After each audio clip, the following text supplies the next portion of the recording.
चलिए अब question answer पढ़ लेते हैं। B.1.1 आंसर द फॉलोइंग, नीचे दिए गए के उत्तर दें।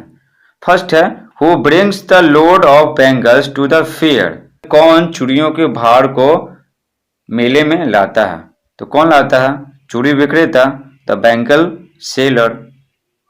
सेकंड है what is called delicate bright rainbow tinted circles of light, किसको नाजुक चमकीला और इंद्रधनुष के रंगों जैसा प्रकाश का गोला कहा गया। किसको कहा गया? तो चूड़ियों को कहा गया, द बैंगल्स। थर्ड है who will buy the bangles, चूड़ियों को कौन खरीदेगा। तो आंसर हो जाएगा the happy daughters wives and maidens. Maidens बोलते हैं क्या? कुंवारी स्त्रियों को बोलते हैं। और डॉटर वाइफ्स किसको बोलता है आपको पता है। तो कौन कौन खरीदेगा? खुशी बेटियां खरीदेंगी, पत्नियां खरीदेंगी और कुंवारी स्त्रियां खरीदेंगे। ट्रू और फॉल्स, सही या गलत। बोला जा रहा है based on the story write true और false next to each sentence given below. कहानी के आधार पर नीचे दिए गए प्रत्येक वाक्य के सामने सही या गलत लिखें। ट्रू लिखना है या फॉल्स लिखना है। ये पहला है bangles are circles of light, चूड़ियां प्रकाश के गोला हैं। तो ट्रू हो जाएगा सही। जिस प्रकार से सूरज का प्रकाश होता है ना उसको श्वेत प्रकाश बोलते हैं। इसमें सातों रंग क्या होता है? मिक्स रहता है। ठीक है, मिक्स रहता है। वही अलग अलग हो जाता है रेनबो में, तो 7 कलर में बन जाता है। तो उसी प्रकार जो श्वेत प्रकाश में जो सभी रंग मिले हुए रहते हैं तो उसी रंगों के ढेर सारे चूड़ियां होती हैं, इसलिए उनको चूड़ियों का प्रकाश का गोला कहा जाता है। तो सही बात है, तो ट्रू हो जाएगा। Bangles are worn on the wrist, wrist में होता है कलाई।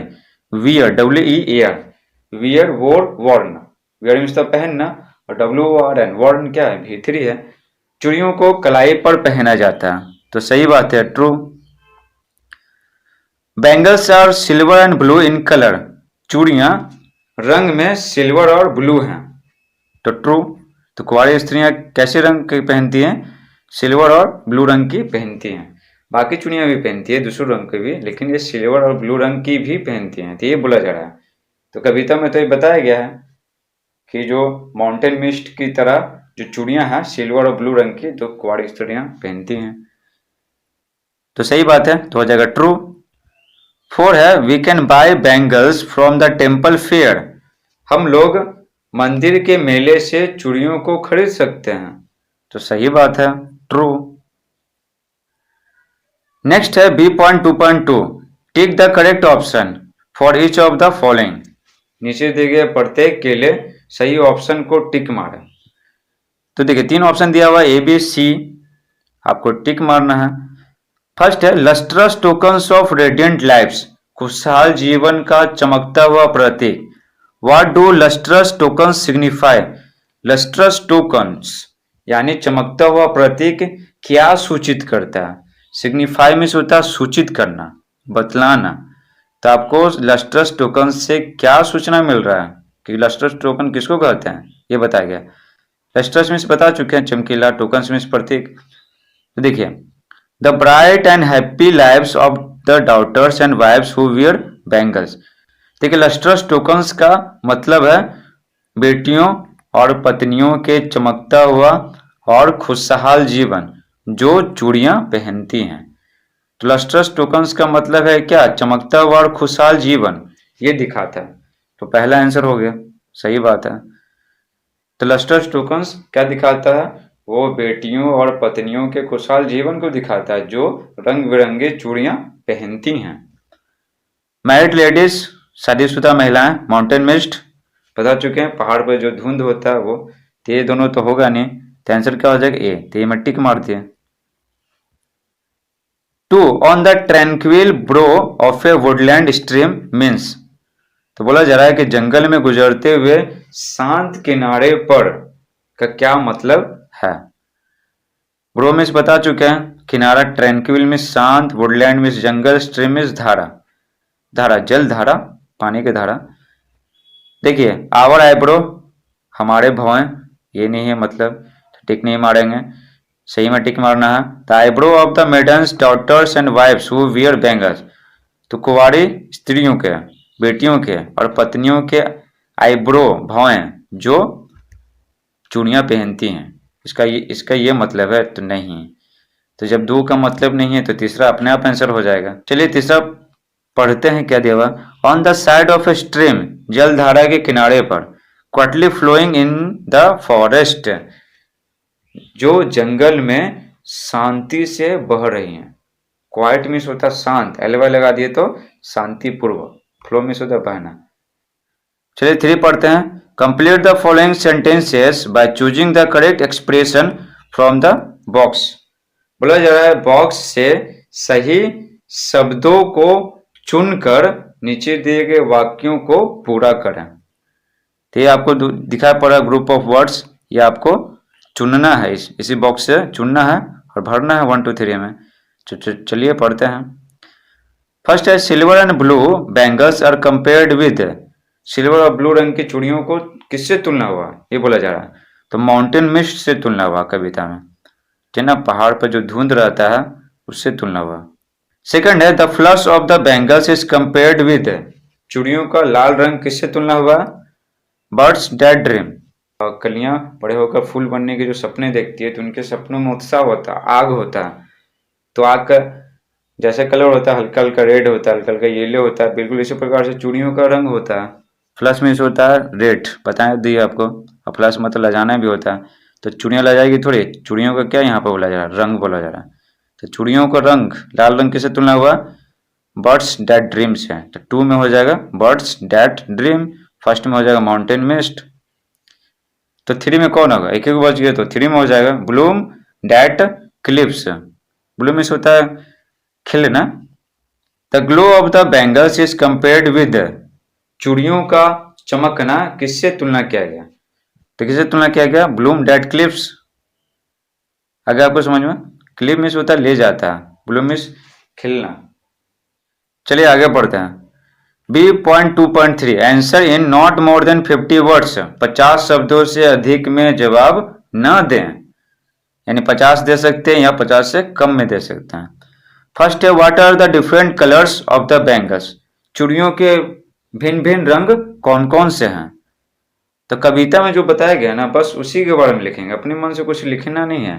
कोई भी कलर जो कविता में जितना बताया गया बस वही कलर लिखना है। तो देखिए फर्स्ट में बोला कि कौन कौन से चूड़ियों का रंग होता है, तो आंसर हो जाएगा the bangles are of different colours. चूड़ियां विभिन्न रंगों की होती हैं। सम आर रेनबो टिंटेड, कुछ इंद्रधनुष में जितने रंग होते हैं उन्हीं रंगों के होती हैं, ठीक है।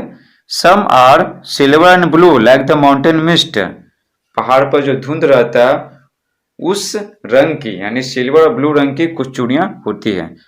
तो पहाड़ पे धुंध का जो कलर होता है सिल्वर और ब्लू उसी रंग की कुछ चूड़ियां होती हैं। Some are red like the birds, कुछ कुछ कलियों की तरह लाल होती हैं। And some are limpid green like new born lips, और कुछ नए नए खिले पत्तों की तरह स्वच्छ हरे रंग की होती हैं। स्वच्छ कहने का मतलब है कि जो कलर है ना एकदम साफ साफ पता चलता। 2 है where are the bangles sold, चूड़ियों को कहाँ बेचा जाता है। देखिए सेल में होता है बेचना, सेल का यहाँ पर भीतरी है सोल्ड, SOLD सोल्ड।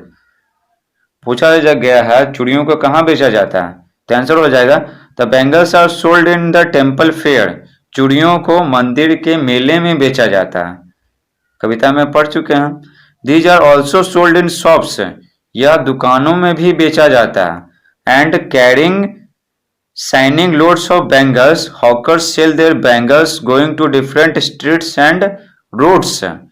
और बोला जा रहा है चूड़ियों के चमकते हुए भार को ढोकर फेरी वाले विभिन्न गलियों और सड़कों में जाकर अपनी चूड़ियों को बेचते हैं। तो फेरी वाले भी आते हैं ना जो घूम घूम के बेचते हैं ना, उनको हॉकर बोलते हैं, फेरी वाले, HAWKER। तो हॉकर भी होते हैं बहुत सारे जो अपने कंधे पर ढो लेते हैं, ठीक है, और एक टोकरी भी लिए हुए रहते हैं, और माथे पर ढो लेते हैं, टोकरी लिए हुए रहते हैं माथे पर, और एक रहता आयताकार बनाया हुआ, ठीक है, तो उसमें छड़ वो घोपे हुए रहते हैं और उसमें चूड़ियों को फंसाए हुए रहते हैं, तो कंधे पर ढो लेते हैं। चलिए आगे बढ़ते हैं। C.1 कलर एक्सप्रेशंस, रंगों के भाव। We use colour to compare one thing with another thing. हम लोग रंगों का इस्तेमाल एक वस्तु का दूसरी वस्तु से तुलना करने के लिए करते हैं। एग्जाम्पल्स, उदाहरण, एज रेड एज रोज, ठीक ना, गुलाब की तरह लाल, खून की तरह लाल और चुकंदर की तरह लाल, ठीक ना। चुकंदर जो रस है ना वो अलग तरह का निकलता है, वो समझिए कि गहरा लाल या भूरा कलर का निकलता है। खून का जो लाल रहता है लेकिन अलग तरह का, और जो गुलाब है वो लाल रहता है लेकिन थोड़ा अलग तरह का। तीनों में थोड़ा थोड़ा अंतर है, कोई हल्का है कोई गहरा लाल है, इस तरह से। तो क्या बोला जा रहा है कि गुलाब की तरह लाल, खून की तरह लाल या चुकंदर की तरह लाल। बीट मीन्स होता है चुकंदर, बहुत कड़वा लगता है। तो जैसे बोला जाएगा ना कि राधा की साड़ी क्या है, गुलाब की तरह लाल है। तो साड़ी की तुलना कैसे कर रहे हैं, गुलाब के लाल रंग से तुलना कर रहे हैं। तो इस तरह से आपको मिलेगा। B, as white as snow और सीट, ठीक है, बर्फ की तरह उजला या कागज की तरह उजला। As black as light coal, कोयले की तरह काला। लाइट मीन्स होता प्रकाश। डी है as blue as the sky, आकाश की तरह नीला। जैसे बोलेंगे राम का शर्ट आकाश की तरह नीला है। चलिए रंग के बारे में पढ़ लिए। तो इसमें क्या पढ़ लिए कि रंग के आधार पर ना दो वस्तुओं में हम सब तुलना करते हैं। आगे क्या दिया हुआ, नाउ फिलिंग द ब्लैंक्स, अब खाली स्थानों को भरें। You can take help from the help box, आप हेल्प बॉक्स से सहायता ले सकते हैं। तो सहायता तो लेंगे ही। देखिए ऑप्शन में क्या दिया, ऑरेंज, ऑरेंज मीन्स संतरा, ऑरेंज मीन्स संतरा, वुड मीन्स लकड़ी, लीफ मीन्स पत्ता, कोल मीन्स कोयला, स्काई मीन्स आकाश, स्नो मीन्स बर्फ। तो चलिए पढ़ते हैं। पहला, her hair is as black as, उसके बाल फलाना जितने काले हैं। तो यहां पर क्या होगा, क्या होगा, कितने ज्यादा काले हैं। तो कोयला होता है क्या, काला। तो कोल जितना यानी कोयले जितना उसके बाल क्या है, काले हैं। His shirt is as green as, green क्या होता है, पत्ते, लीफ। तो उसके शर्ट पत्ते जितने हरे हैं। नेक्स्ट है, the ball is as blue as, देखिए ब्लू क्या होता है, अब बताइए। ब्लू क्या होता है, आकाश होता है, स्काई। व्हाइट क्या होता है, स्नो, बर्फ। तो ऑरेंज क्या होता है, ऑरेंज मतलब यहाँ पर रंग है। तो ऑरेंज रंग क्या होता है, नारंगी होता है ऑरेंज। तो ब्राउन कलर, तो ब्राउन कलर का क्या होता है, लकड़ी होता है। ऑप्शन में दिया हुआ लकड़ी, तो लकड़ी मार देंगे। आगे समझ में। चलिए अब इसका हिंदी पढ़ते हैं। The ball is as blue as sky, ball गेंद आकाश जितना नीला है। The paper is as white as snow, कागज बर्फ जितना उजला है। Her frock is as orange, उसका फ्रॉक नारंगी जितना ऑरेंज है। यानी नारंगी जितना क्या है, नारंगी है। एक नारंगी फल और एक नारंगी रंग। तो ये जो लिखा हुआ ना इसका मतलब क्या, रंग है, रंग, नारंगी रंग। His bag is as brown as wood, उसका थैला लकड़ी जितना भूरा है। बस हो गया यहाँ पर। तो यहाँ पर दो वस्तुओं के बीच में तुलना की है रंग के आधार पर। इसका स्क्रीनशॉट ले लीजिए, ये आपके लिए लिख के रखे हैं। C.2 the different sellers we see around us, हम लोग विभिन्न प्रकार के विक्रेताओं को देखते हैं। A bangle seller is one who sells bangles, चूड़ी विक्रेता उनको कहते हैं जो चूड़ियां बेचते हैं। आगे लिखा हुआ, now write what the following person sell, अब लिखे नीचे दिए गए लोग क्या बेचते हैं। You can add names of other sellers to this list, आप इस सूची में दूसरे विक्रेताओं के नाम जोड़ सकते हैं। जोड़ सकते हैं, अगर जोड़ने का मन है तो। हमको जोड़ने का मन नहीं था तो नहीं जोड़ा, आपको जोड़ने का मन है तो जोड़ दीजिए, और ये कोई हार्ड नहीं है। वेजिटेबल सेलर, सब्जी विक्रेता, तो सब्जी बेचेगा। एस नहीं लगाना है। वेजिटेबल और फ्रूट क्या होता है, अनकाउंटेबल होता है, उसमें एस नहीं लगाते हैं, है समझ में। वेजिटेबल और फ्रूट अनकाउंटेबल होता है, उसमें एस नहीं लगाते हैं। फर्नीचर भी अनकाउंटेबल होता है, फर्नीचर, उसमें भी एस नहीं लगाते हैं। देखिए फ्रूट और वेजिटेबल में एस कब लगाते हैं, जब कोई फिक्स संख्या में सब्जी दिया हुआ, ठीक है। जैसे आलू और भिंडी खरीद लिए तो 2 सब्जी खरीद लें तो फिक्स हो गया तो ऐसे लगा दिया। लेकिन खाली कोई बोलेगा कि सब्जी खरीदो या सब्जियां खरीदो तो सिर्फ वेजिटेबल लिखेंगे, लेकिन बोलेगा 4 सब्जी खरीदो, 5 सब्जी खरीदो, 10 कर दो तो कुछ संख्या दिया हुआ रहेगा ना, फिक्स संख्या, तब ऐसे लगाएंगे। आगे आपको समझ में। लेकिन अगर अकेले लिखा हुआ रहेगा वेजिटेबल और फ्रूट तो उसमें एस नहीं लगाएंगे, और नहीं फर्नीचर में एस लगाएंगे। फर्नीचर का सिंगुलर और प्लूरल दोनों सेम ही होता है। अगर आप सिंगुलर प्लूरल पढ़े होंगे तो आपको पता होगा। फर्नीचर सेलर, सेलर में विक्रेता बेचने वाला है। फर्नीचर बेचने वाले फर्नीचर बेचेंगे, मिठाई बेचने वाले मिठाई बेचेंगे। ठीक है, स्वीट्स लिख दिए मिठाइयाँ। टॉय सेलर, टॉय में खिलौना, तो खिलौने बेचेंगे। यूटेंसिल सेलर, यूटेंसिल में से होता है बर्तन, तो ऐसे लगा दिए यूटेंसिल्स, बर्तनों के बेचेंगे। बुक सेलर तो किताबें बेचेंगे। क्लॉथ सेलर वो कपड़े बेचेंगे। फ्लावर सेलर वो फूल बेचेंगे, फूल। फ्लावर में एस लगता है और क्लॉथ में यस लगता है। नेक्स्ट पढ़ते हैं लेट्स राइम। चलिए राइम करते हैं। Find out rhyming words from the poem, कविता से राइमिंग वर्ड्स को चुने। फाइंड आउट मीन्स होता है ढूंढना, तो कविता से ढूंढना है राइमिंग वर्ड्स। राइमिंग वर्ड्स कहते हैं वैसे शब्द जिनका अंत का जो ध्वनि है वो मैच करता है। ठीक है, उसको राइमिंग वर्ड्स कहते हैं। जैसे देखिए boy, B O boy toy, तो अंत का क्या ऑय मैच कर रहा है, तो बॉय टॉय। तो ये क्या हो गया, बॉय टॉय राइमिंग वर्ड्स हो गया, तो अंत का जो साउंड है वो मैच करना चाहिए। देखिए ये सब कविता में मिल जाएगा, वो ढूंढ कर रखे हैं। Bear fair, bright light, life's wife's, wrist mist, dream stream, clips lips.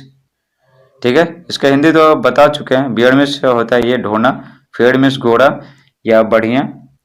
ठीक है, ब्राइट मिस चमकीला, लाइट मिस प्रकाश, लाइफ्स मिस जीवन, वाइफ्स मिस पत्नियां, रिस्ट मिस कलाई, मिस्ट मिस धुंध, ड्रीम मिस सपना, स्ट्रीम मिस जलधारा, क्लिप्स मिस ले जाता, लिप्स मिस पत्तियां। F, translate the following into English, नीचे दिए गए को अंग्रेजी में अनुवाद करें। तो जो नीचे क्या दिया हुआ है, ये क्वेश्चन दिया हुआ है, जो रेड से लिखा हुआ है वो क्वेश्चन दिया हुआ आपको इंग्लिश में अनुवाद करना है। देखिए फर्स्ट में लिखा हुआ चाय कैसे बनाई जाती है, ये है लिखा हुआ। टाइपिंग करें हैं तो पता नहीं कैसे गलती हो गया। फर्स्ट लिखा चाय कैसे बनाई जाती है, तो कैसे का क्या होगा, हाउ हो जाएगा। ठीक है, WH वर्ड हाउ लिख दिए। उसके बाद क्या होता है, भर्ब होता है, भर्ब। उसके बाद भर्ब लिखते हैं।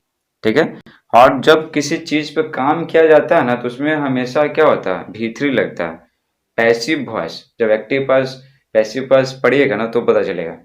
तो ये सबसे कैसा पैसिव वॉइस में होता है, यानी जब सब्जेक्ट पर कुछ काम किया जाता है ना तो उसमें भीतरी लगता है, भीतरी। भर्ब का थर्ड फॉर्म लगता है। तो पानी उबाला जाता है, तो पानी काम नहीं कर रहा, पानी पर काम किया जा रहा है। चाय बनाई कैसे बनाई जाती है, नहीं बनाई जाएगी चाय को तो चाय को बनाई जाएगी, चाय पर काम होगा। ठीक है, तो ये सब क्या है, ये सब सब्जेक्ट पर काम हो रहा है यहाँ, तो हमेशा वर्ब का थर्ड फॉर्म लगाते हैं। तो यहाँ पर आपको वर्ब का सिर्फ थर्ड फॉर्म देखने को मिलेगा। चाय कैसे बनाई जाती है, तो हाउ इज टी मेड। हो गया आंसर, क्वेश्चन मार्क दे दिए, क्वेश्चन मार्क छोड़ना नहीं है। प्रश्नवाचक वाक्य में क्वेश्चन मार्क लगाते हैं। मेड क्या है, यहाँ पर मेक का MAKE का भीतरी है। नेक्स्ट है पानी उबाला जाता है, तो वाटर इज बॉइल्ड। पानी उबाला जाता है तो पानी पर काम हो रहा है, तो फिर भीतरी लगाएंगे। बॉइल में से होता है उबालना, तो बॉइल्ड लिख दिए भीतरी। तो आंसर हो जाएगा वाटर इज बॉइल्ड, पानी उबाला जाता है। थर्ड है चीनी मिलाई जाती है, तो आंसर हो जाएगा शुगर इज एडेड। देखिए ऐड का क्या है, V2 है, ऐड में होता है मिलाना भी होता है, जोड़ना भी होता है, तो शुगर इज एडेड आंसर हो गया। फोर है चाय पत्ती डाली जाती है। ठीक है, तो चाय पत्ती क्या हो गया, टी लिव्स। एक पत्ती नहीं है, ढेर सारा है, तो एक चाय का पत्ती, एक छोटा सा पत्ती थोड़ी डालते हैं। तो चाय पत्ती का करने का मतलब है कि ढेर सारा चाय पत्ती है, छोटा छोटा। तो लिफ, LEF, लिफ सिंगुलर होता है। एफ को अगर VES करते हैं प्लूरल बनाने के लिए, तो टी लिव्स में तो हो गया चाय की पत्तियां हो गया। डाली जाती है तो आर, क्योंकि ये प्लूरल है, सिंगुलर के साथ इज लगता है, जो संख्या में एक होता है तो ये ज्यादा होता है, तो आर। तो टी लिव्स क्या ज्यादा है, तो टी लिव्स चाय की पत्तियां, आर हो गया। उसके बाद एडेड। फोर है चाय पत्ती डाली जाती है, तो हो जाए tea leaves are added. Five है फिर दूध डाला जाता है। ठीक है, फिर का इंग्लिश हो गया देन, दूध का मिल्क। यहाँ पर है के लिए इज, क्योंकि आर तो लग नहीं सकता है, क्योंकि दूध को गिन नहीं सकते हैं, तो इज लगेगा। उसका भीतरी, डालना के भीतरी, ऐड में ईडी लगा देंगे एडेड। आगे आपको समझ में। तो फिर दूध डाला जाता है, देन मिल्क इज एडेड, और देन का याद रखना THEN होगा, देन फिर का इंग्लिश, देन में से होता है तब और फिर होता है। THEN मत लिख दीजिएगा, THN का मतलब होता है से के अर्थ में THEN इस्तेमाल होता है। जैसे लिखा Ram is taller than Shyam, तो राम श्याम से लंबा है, ठीक है ना, ज्यादा लंबा है, तो देन का मतलब यहाँ पर क्या होगा, से। तो याद रखिएगा THEN यहाँ नहीं लिखना है, THEN लिखना है।